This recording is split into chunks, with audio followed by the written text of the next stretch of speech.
Welcome. Today we're going to guide you on how to add stickers to your status on Messenger. Let's go through the steps together.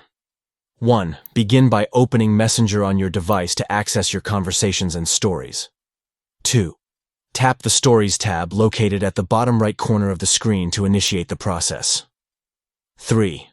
Select Add to Story to start composing your status update, which will bring up the editing tools for your story. 4.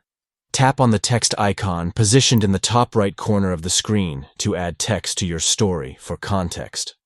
5. Next, tap the sticker icon on the right side of the screen to access a variety of stickers and icons for your status. 6. Choose the sticker that best suits your message or mood from the options available. 7.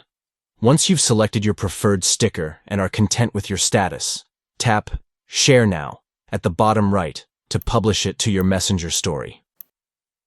By following these simple steps, you can effortlessly enhance your Messenger status with vibrant stickers to express yourself creatively. Thank you for tuning into this tutorial on adding stickers to your Messenger status. Keep an eye out for more social media tips and tricks coming your way.